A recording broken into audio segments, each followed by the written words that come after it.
pagi, Assalamualaikum warahmatullahi wabarakatuh. Waalaikumsalam warahmatullahi wabarakatuh. Selamat pagi. Ada yang bisa saya bantu? Ya, ChatGPT, hari ini kita akan membahas topik tentang tafsir surah Al-Kafirun. Bisa Anda lafalkan surah Al-Kafirun dalam bahasa Arab dan dengan tajwid yang benar beserta artinya. Surah Al-Kafirun adalah surah ke-109 dalam Al-Quran yang terdiri dari 6 ayat. Berikut adalah lafaznya dalam bahasa Arab beserta artinya. Surah Al-Kafirun. Bismillahirrahmanirrahim. Qul ya ayyuhal kafirun. La a'budu ma ta'budun. Wala antum abidun ma a'bud. Wala ana abidun ma abattum. Wala antum abiduna ma a'bud. Lakum dinukum waliyadin. Artinya, katakanlah, hai orang-orang kafir, aku tidak akan menyembah apa yang kamu sembah, dan kamu bukan penyembah Tuhan yang aku sembah. 4.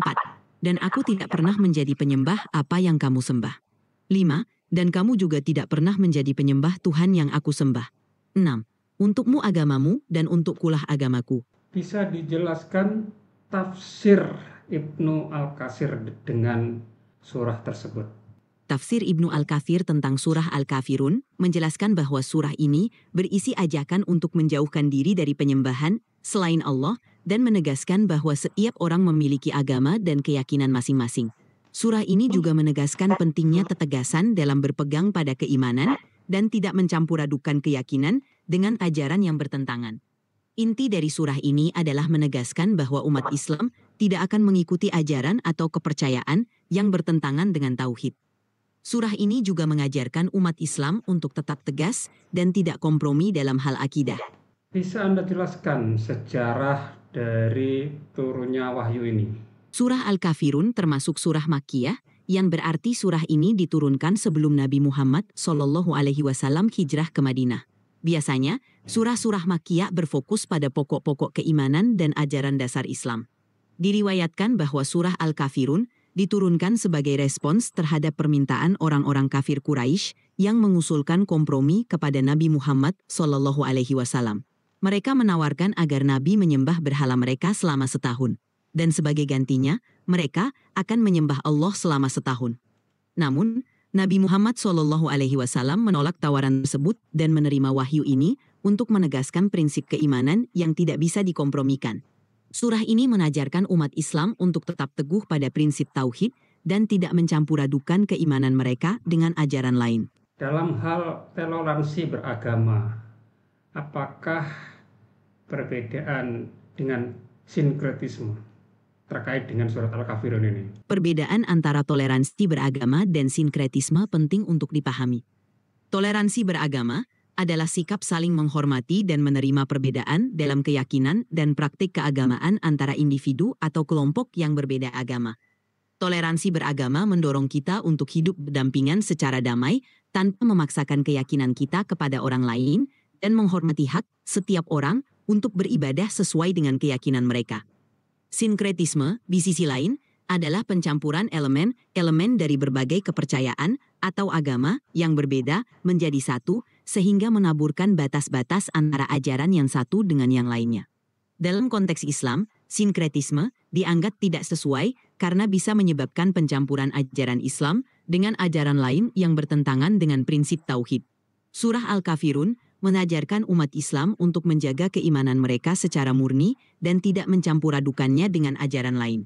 Ini tidak berarti kita tidak bisa menghormati dan hidup berdampingan dengan orang yang berbeda agama. Tetapi, kita harus tetap teguh pada prinsip-prinsip keimanan Islam tanpa mencampurkannya dengan ajaran lain yang bertentangan. Di mana letak perbedaan antara toleransi beragama dengan moderasi beragama kaitannya dengan surah Al-Kafirun ini? Toleransi beragama dan moderasi beragama adalah dua konsep yang berbeda, meskipun keduanya berhubungan dengan sikap terhadap keberagaman. Toleransi beragama adalah sikap saling menghormati dan menerima perbedaan dalam keyakinan dan praktik keagamaan.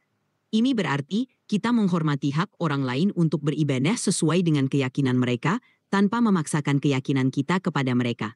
Moderasi beragama, di sisi lain, adalah sikap tengah yang mengedepankan keseimbangan, keadilan, dan moderasi dalam menjalankan ajaran agama. Ini mencakup sikap terbuka terhadap perbedaan tetapi tetap berpegang pada prinsip-prinsip dasar agama tanpa berlebihan atau ekstrim. Surah Al-Kafirun mengajarkan umat Islam untuk tetap teguh pada prinsip tauhid dan tidak mencampur adukan keimanan mereka dengan ajaran lain. Dalam konteks ini, toleransi beragama mengajarkan kita untuk menghormati keyakinan orang lain, sementara moderasi mendorong kita untuk menjalankan ajaran agama dengan keseimbangan, tidak berlebihan, dan tetap menjaga prinsip-prinsip keimanan. Jadi, meskipun surah Al-Kafirun menegaskan pentingnya keteguhan dalam keimanan, konsep toleransi dan moderasi beragama dapat diterapkan dalam kehidupan sehari-hari dengan tetap menghormati perbedaan dan menjalankan ajaran agama secara seimbang. Pelajaran apa yang harus kita petik dari surah Al-Kafirun ini? Dari surah Al-Kafirun, kita bisa memetik beberapa pelajaran penting. 1. Ketaatan pada tauhid. Surah ini mengajarkan pentingnya memurnikan keimanan kepada Allah dan menjauhi segala bentuk penyembahan selainnya. 2. Keteguhan dalam prinsip. Kita diajarkan untuk tetap teguh pada prinsip keimanan kita tanpa kompromi, meski ada tekanan atau godaan dari luar. 3. Menghormati perbedaan. Surah ini juga mengajarkan kita untuk menghormati perbedaan keyakinan dengan lain sambil tetap berpegang pada ajaran kita. 4.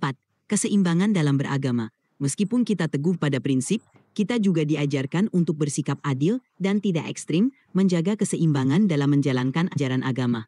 Pelajaran-pelajaran ini membantu kita untuk menjalani kehidupan yang harmonis dan sesuai dengan prinsip-prinsip Islam. Mengapa dalam surah Al-Kafirun menggunakan kata-kata yang berulang? Dalam surah Al-Kafirun, penggunaan kata-kata yang berulang memiliki makna dan tujuan tertentu.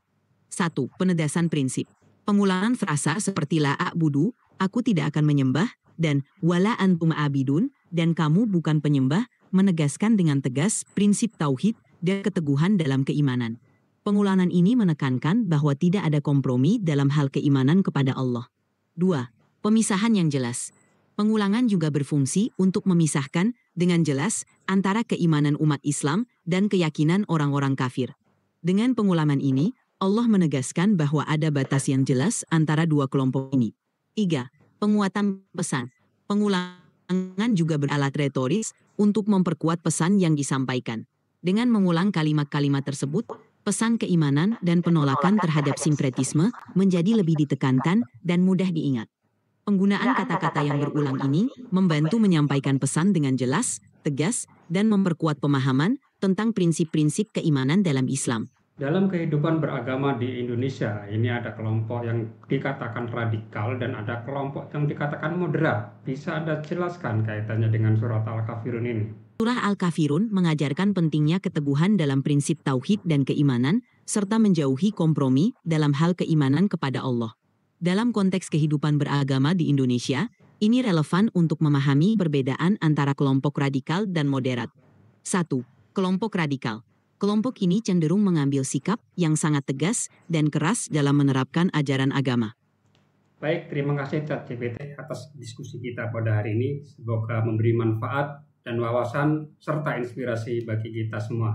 Pemirsa jangan lupa tetap stay tune di program Sidai, Sinau dengan AI. Sampai jumpa pada episode berikutnya. Wassalamualaikum warahmatullahi wabarakatuh.